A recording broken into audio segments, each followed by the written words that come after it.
Good morning, church. It is good to be with you here today. And first off, I just want to make a brief comment on Numbers chapter 7. For those of you that maybe read one series of offerings and then skipped ahead, noticing that they are in fact identical and went, what is this all about? It really is actually quite interesting that um, God chose to make sure every tribe's identical gift was recorded in a time when writing material and the ability to record things was not easy or cheap or timely. That would be recorded out in repetition 12 times indicates to us at least that it was important. God wanted us to be aware that every tribe brought the exact same gift as prescribed. Everybody did what they were compelled and supposed to do, and repeating it verbatim was much more effective than, and all the other tribes did the same thing, making sure everybody got the recorded credit for what was happening. Paul writes to the Philippians at the end of his letter to them that I'm not seeking to boast or for any more things. I'm just trying to credit to your account that which is due, that thanksgiving. And so we get this idea that systematic sacrifice isn't bad.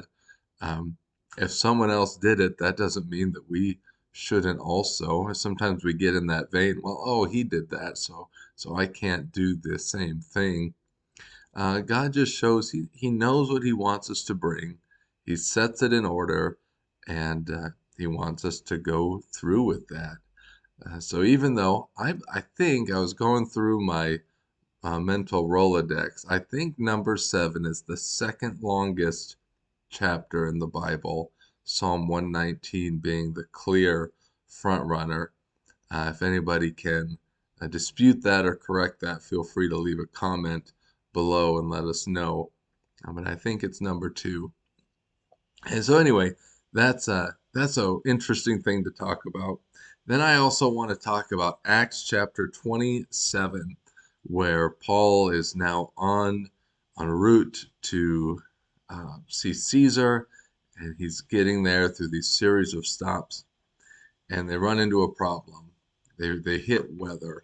Now, before we get into some of that stuff, Acts chapter 27 and 28, they are seen as proof of the historicity, the historical accuracy of the book of Acts, because whoever wrote it, we know that Luke wrote it, um, but if we think just in a historical sense, whoever wrote the book had a very clear and exacting sense of geography at the time, weather patterns of the time. Seems as if, I mean, Luke was part of the trip for a while. If you read through Acts, they call them the us passages and the we passages. Suddenly, Luke will move from narrating about Paul to including himself, and then we did this. So, it doesn't draw much attention to it, but indicates when Luke is with Paul along the way.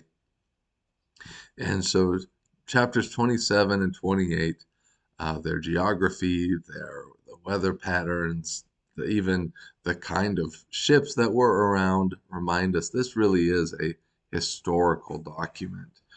This wasn't made up after the fact. So that's really cool.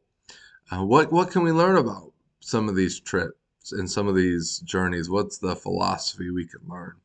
Well, one is that warnings can come from unlikely places. Remember when Paul says they're fair havens, and Paul says, I wouldn't leave. I can see that there's going to be a great disaster if we leave from this place. And it seems very obvious, but afterwards they says, but the ship owner listened to the captain instead, and they set sail. Well, why wouldn't he listen to the captain? Who was Paul, according to them? He was some Jewish prisoner.